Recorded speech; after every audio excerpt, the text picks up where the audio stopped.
Boy, it's another crazy beautiful day today. It's just insane. It's probably going to get up into the 80s, low 80s today. Right now it's in the 70s. There's not much of a breeze, but there's no humidity. Man, this is just incredible for summertime, for Missouri. I'm really enjoying this. Can't beat it, not having the air conditioner this year. And well, last year we didn't have it either.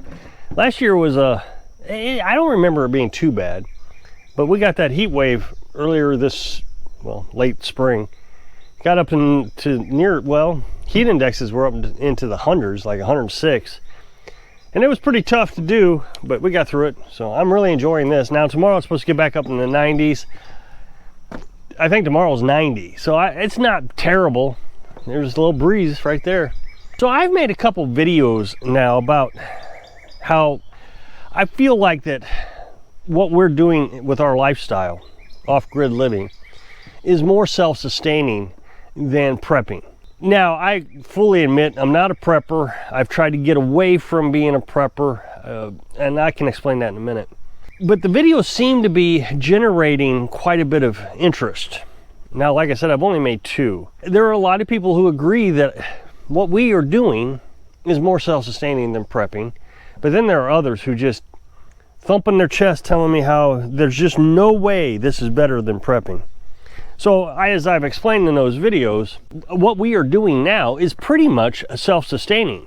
We don't have to go shopping that often. Most of our food is being provided by the chickens now. And I said in one of the videos, I think we're about 80, maybe in 90% self-sustaining. So we quite honestly probably could stop going shopping. We only do it for the convenience. As a matter of fact, one of my supporters said, why test yourself? Because in one of the videos somebody said I needed to test myself to see if we could actually stay on the property for a year. Why test ourselves now? Because we still want to enjoy some of the conveniences of having regular society, like coffee. Society breaks down, that would be the end of coffee. We wouldn't be able to grow it and probably wouldn't even try. There are a lot of supporters out there. One person asked me to debate on live stream a prepper, which is fine, but all the preppers I ever watch on YouTube don't know how to do anything without name calling. Every video they make, they got a name call. And one of my rules about debating is don't stoop down to a third grade level and name call. If you got a good argument, you don't need a name call. I wouldn't want to debate somebody who's just going to sit there and, you know, call you an idiot or neurotic or whatever terms they can come up with to try to demoralize you so you can't win a debate. It's just not a debate style that I like. But yeah, if somebody could actually hold an actual conversation, I would love to debate a prepper, because I do think I have a better solution than preppers. First, the thing I think about preppers is, and I know because I used to be a prepper, I now know that when I was prepping, I would not be able to do what I'm doing now. I learned that I would have failed if something would have happened with all my preps. And I think it gives you a false sense of security, where, well, I got all the food and ammo I need, there's nothing I need to worry about. And then when it actually happens, you'll be able to survive, 2-3 months longer than everybody else. So you get to watch all the pain and suffering that you're getting ready to have to endure. So as I was saying, you get into this manly feature where you just want to thump your chest and tell everybody how great you are. The other thing I noticed is you want something to happen. You want something bad to happen so you can actually use the stuff that you've invested in. You want to be able to prove to yourself that what you've done will make you survive. But the only way to do that is that your electric shuts off and you start eating your MREs or your stored rice. So there's one aspect that I think is a big problem, is preppers don't get to test themselves. It's all theory, it's all conjecture. I used to watch a show, and for the life of me, I cannot remember the name of it, but experts would go in with their cameras, and these people would say, well, I'm preparing for financial collapse. And so the TV show would let them go through and demonstrate how they would react to a financial collapse.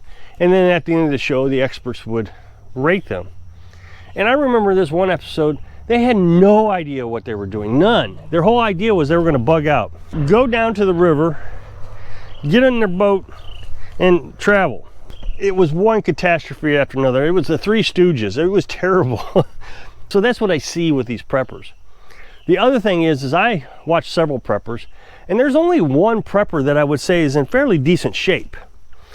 Now, he also goes out and demonstrates a lot of his preps. I really like the guy. I really do. That's the one guy who I think actually has an idea of what's going on. Now, the difference between him and the others that I watch is I do believe he practices a lot of what he preaches. Firewood. He knows what it takes to actually get firewood because he burns firewood. He has been burning firewood for 30 years, and he's always learning something new about it. Just this last winter, he said in a video, wow, I didn't realize how big of a difference dry wood makes compared to wet wood. Which I've been saying all along, you gotta burn dry wood. That means you gotta have a stockpile of at least 2 years, so it has 2 years to dry if you use an oak. Other woods take about a year. He's testing himself. He knows the mistakes he's making because he's learning from them. But then I see these others, they just sit in front of a camera and they're overweight. And that's the biggest thing I think they're gonna have a problem with, is overcoming the weight. I mean, I've actually heard preppers say, well, if things really went bad, I can lose the weight real quick. It wouldn't be any problem. Well, carbohydrates are addictive. If you don't have them, you're going to really suffer for not having them. It'd be like trying to quit smoking or drinking. It's going to be really tough right in the middle of a catastrophe. When you're really having to focus on what you're doing is when you're going to be struggling with an addiction. Well, then, of course, the critics come out and they tell me, well, nothing's going to work because city slickers are going to come down and raid your property, and they're going to take your 14 chickens, and then you're done. There's nothing you're going to be able to do about it. Well, then, so are preppers. I mean, it's the same thing. I am no different than a prepper in that situation, if that's what you believe. A prepper is going to have their stockpile of food, and the city slickers are going to come down, and they're going to take the food, if that's what you honestly believe. Now, I've really analyzed this because, like I said, I used to be a prepper. I really thought about security and self-defense. And the older I get, the more I realize that you can overkill it quite a bit and waste money. Now, I'm no expert in this. Obviously, this is the one area I've never had to test. Hope I never have to. But having hordes of people come down to get my lonely 14 chickens, by thinking this through, there's several things I've concluded. I live in a poor area, so the people around here already knows what it's like to not have anything.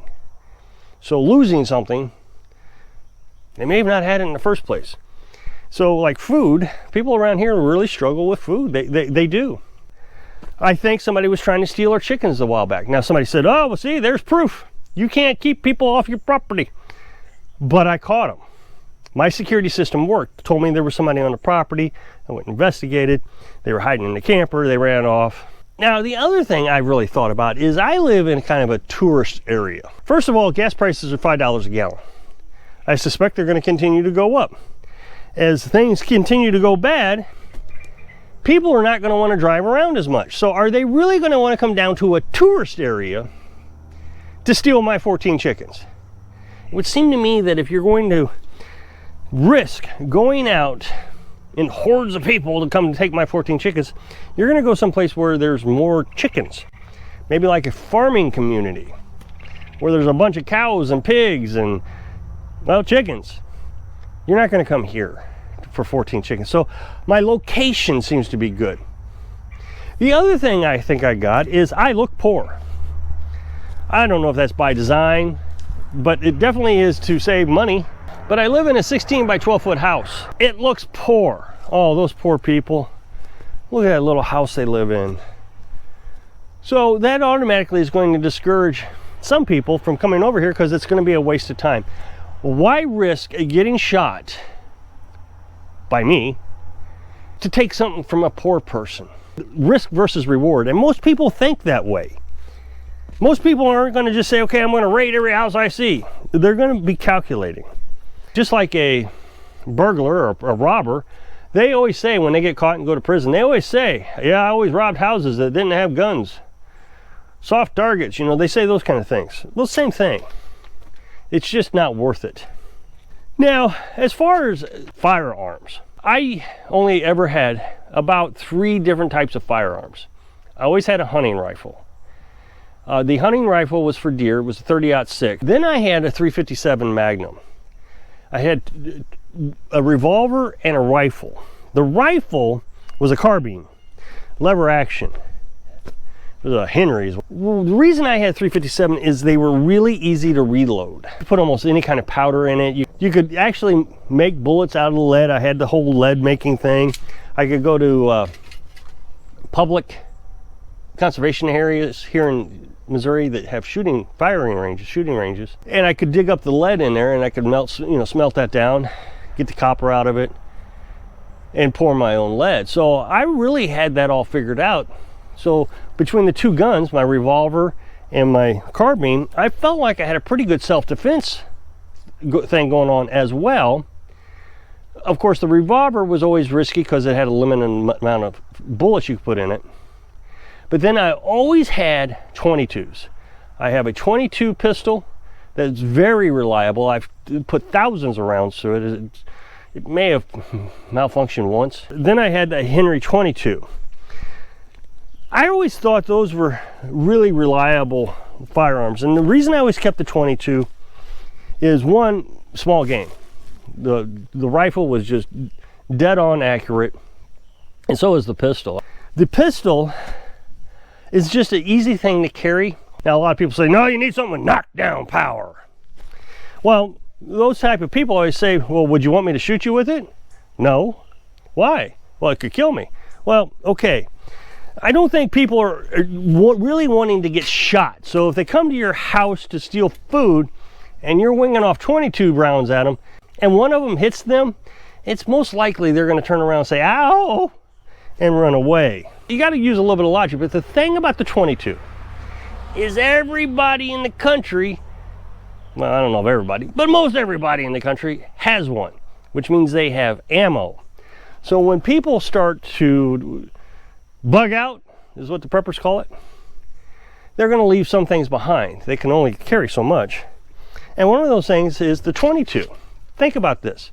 The gun you don't want, nobody else wants either. So I can just go over to their house after they bug out, and I can take their 22 rounds.